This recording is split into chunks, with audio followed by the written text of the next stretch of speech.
Ayan, makikita nyo mga kajimban kung paano magbulabog ang inyong kajimban. Ayan, nakita nyo naman ang lapad-lapad ng kawan na yan.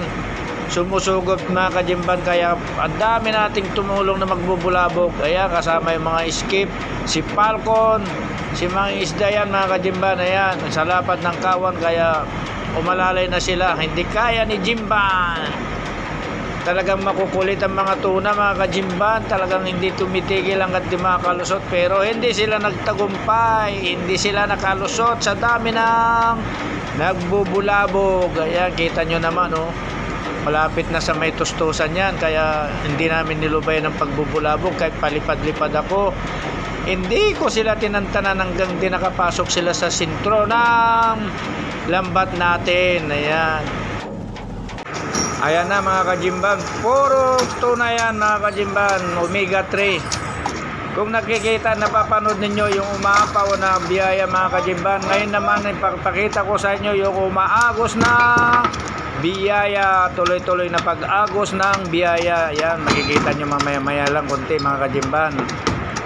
Ayan, puro tuna yan, ang lalaki. Makikita nyo na ngayon kung paano umagos ang biyaya.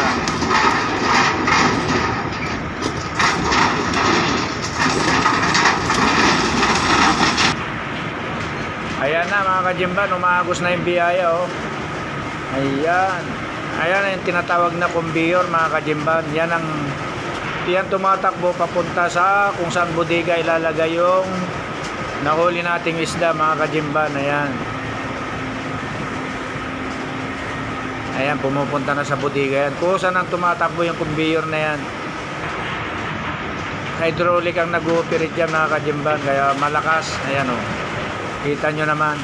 Kahit maraming mga tuna, kayang-kaya niyang itulak. Minsan nagbabara kasi may nakabalagbag. Ayan, kumakalang sa kaya napipigilan yung guma ng conveyor mga kajimban.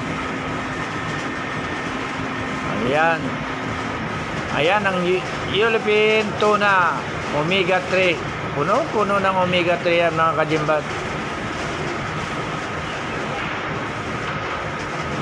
Ayun, kung nakikita nyo noon yung umaapaw na pagsasalok na biyaya, ito naman ngayon yung umaagos ng biyaya. Ayan,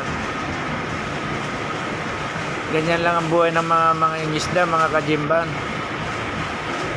Puro tuna talaga at mga skipjack yung kasalamuhan natin araw-araw. Kaya kung minsan nag-aamoy, isda na rin tayo. Ayan, kita nyo naman ang lalaki. Ang lalaking tuna mga kajimban. Ayan, kaya lagi naman tayo nag-uulam ng tuna mga kajimban, kasi may omega 3 yan. Kaya naman ang katawan natin ay punong-puno ng omega 3 sa loob at omega painkiller naman sa labas, kasi sa laki ng mga tuna yan mga kajimban, naku, sakit ng katawan, kaya kailangan din natin ng omega para tanggal yung sakit ang pangangatawan natin. Ayan, kaya puno tayo ng omega sa katawan mga kajimban. Pero yung isa, omega amoy alcanfor, yan yung pabango natin kasi magsisenyor na.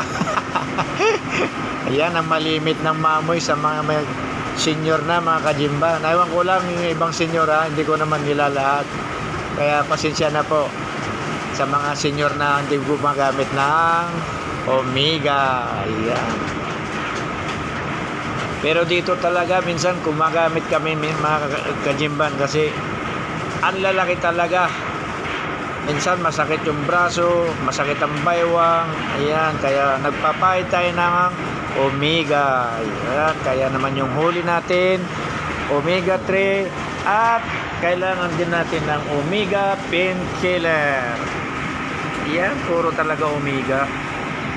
Ayan mga kajimban, tuloy-tuloy pa rin ang pag-agos ng biyaya. Ayan, puro tuna talaga yan. Puro tuna mga yung nakulong natin mga kajimban, kaya walang makikitang skipjack yan. Puro yellowfin tuna lang talaga siya. Ayan, ang lalaki Biruin mo yan. Sa dami na yan, bubuhatin namin, ililipat sa carrier na papunta kung saan sana i-distribute yung mga isda natin mga kajimban. Kung saan yung may order, doon nila i-deliver. Kaya naman kita nyo yan, yung yan ang binubuhat namin mula alas 7 ng umaga hanggang alas 9 ng gabi. Yan, kaya kailangan talaga ng Omega Painkiller mga kajimban. Kasi masakit talaga ang baywang natin. Dati di man nararamdaman, pero ngayon magsisenyor na tayo, nakakaramdam na talaga ng sakit ng katawan. Iba na talaga yung magsisenyor pala. Nagbabago ang pakiramdam. Pero kayang-kaya pa naman natin mga kajimban, hanggang sa dumating yung edad natin na senior na talaga, yung 60 na edad. Ayan, kaya pa natin yan. Kapag sinabi na extend pa, kung kaya pa, go lang mga kajimban, kasi kaya pa na eh. Pag hindi na kaya, yun na, surrender na tayo. Kaya pa naman ibalibag yung mga tunay, kasi persado pa yung katawan natin mga kajimban. Sanay sa mabibigat na trabaho.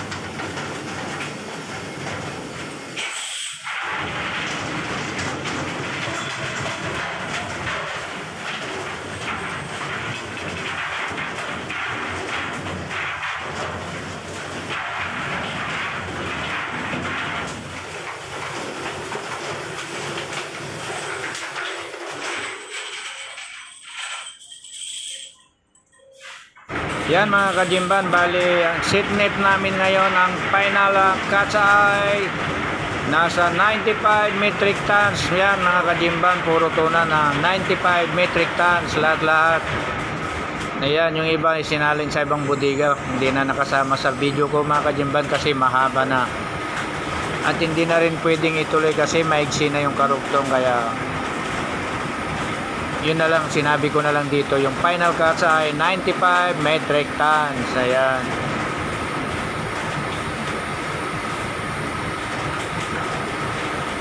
Ayan, puro ilipinto na talaga mga kajimban. Wala kang makitang halong skipjack.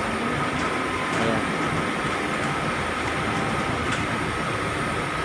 Kung mayroon man siguro, baka wisig lang, okay, pero wala akong nakitang skipjack mga kajimban. Talagang walang nakita kahit isa.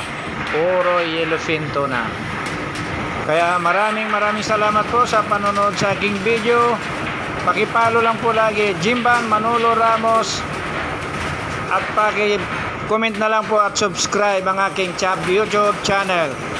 Naway patnubayan tayo lagi ng ating pong may kapal. God bless us all. Ingat po tayo palagi.